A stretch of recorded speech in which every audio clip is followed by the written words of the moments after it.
Hello all you guys, welcome to my YouTube channel. और इस YouTube channel में हम न्यूज़ का वीकली रिकैप बताया करेंगे। तो आज की न्यूज़ स्टार्ट करते हैं। सबसे पहली न्यूज़ है, सिकोरा कैपिटल बैक्ड फिग्मा ने $1 बिलियन रेस किया है 16 बिलियन की वैल्यूएशन पे। ये जो फिग्मा कंपनी है ये डिज़ाइन सॉफ्टवेयर कंपनी है जो कि सिलिकॉन बेस्ड कंपनी है। एडोबी 2023 में इसे एक्वायर करने का बात चल रहा था $20 बिलियन पे, लेकिन वो बात नहीं हो पाया, इसीलिए वो अभी IPO लेके आ रहे हैं। आज का जो सेकंड न्यूज़ है वो ये है कि OpenAI का ChatGPT 2.5 बिलियन प्रॉम्प्ट्स रिसीव कर रहा है ग्लोबल यूजर से ऑन डेली बेसिस। ये जो है 150% सर्ज है 6 महीना पहले, जबकि 1 बिलियन डेली प्रॉम्प्ट्स वो रिसीव करता था। अगर इसको आप ईयरली ट्रांसलेट करें तो 912 बिलियन रिक्वेस्ट एनुअली हो रहा है। अगर इसको गूगल से कंपैरिजन करें तो गूगल जो है वो एक साल में 5 ट्रिलियन क्वेरीज को प्रोसेस करता है, जो कि एक दिन का 14 बिलियन होता है। आज का जो थर्ड न्यूज़ है वो ये है कि IMF डेप्यूटी गीता गोपीनाथ जो है वो स्टेप डाउन कर रही है अपने पोजीशन से अगस्त में। गीता गोपीनाथ ने IMF 2019 में ज्वाइन किया था as its first female chief economist. उसके बाद उन्होंने 2012 पे डेप्यूटी मैनेजिंग डायरेक्टर बनी थी। अब वो 2025 में अगस्त में रिटायर कर रही है वहाँ से। उसके बाद वो हार्वर्ड में जाके एज ए एजुकेटर पढ़ाएगी। आज की अगर नेक्स्ट न्यूज़ की बात करें तो वो इंडिया का जो कोल इंपोर्ट्स है वो काफ़ी घटा है, और जिसके चलते हैं इंडिया को फॉरेक्स सेविंग का लगभग 60,681 करोड़ रुपए का फ़ायदा हुआ है। अगर बात करें 2024-25 में तो इंडिया ने लगभग 8% कम कोल को इंपोर्ट किया है, जो कि लगभग 243.62 मिलियन टन्स था। अगर इसके पहले फाइनेंशियल ईयर में बात करें जो कि 2023-24 है तो इंडिया ने 264.54 मीट्रिक टन कोल को इंपोर्ट किया था। इंडिया का जो कोल का प्रोडक्शन है वो भी लगभग 5% बढ़ के 1.04 बिलियन टन्स हो गया है, जो कि पिछले साल 997.83 मिलियन टन्स था। अब नेक्स्ट न्यूज़ की बात करते हैं। तो नेक्स्ट न्यूज़ ये है कि इटर्नल का जो शेयर प्राइस है वो 10% बढ़ा है after it's Q1 2025 results. Zomato ने 90% decline in its net profit को रिपोर्ट किया है, जो कि 25 करोड़ के आसपास था, जबकि पिछले साल उनका सेम प्रॉफिट 253 करोड़ रुपए था।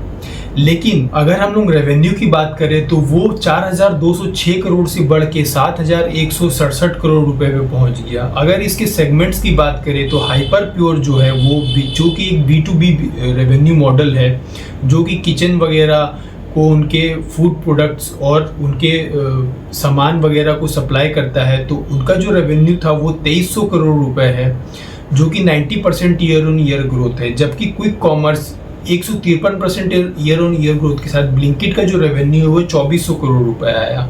उनका जो फूड डिलीवरी का रेवेन्यू है वो 2261 करोड़ रुपए रहा, जो कि 1942 करोड़ पिछले साल में था। देखने वाली बात यह है कि इनका जो क्विक कॉमर्स सेगमेंट है वो फूड डिलीवरी सेगमेंट को ओवरटेक कर चुका है। अब अगर नेक्स्ट न्यूज़ की बात करें तो वो ये है कि कोलगेट पामोलिव ने अपना Q1 का रिजल्ट्स डिक्लेयर किया है, और उनका नेट प्रॉफिट जो है 12% ईयर ऑन ईयर डाउन रहा है, 321 करोड़ रुपए पे पहुंचा। उनका जो नेट सेल्स है वो 4% डाउन रहा।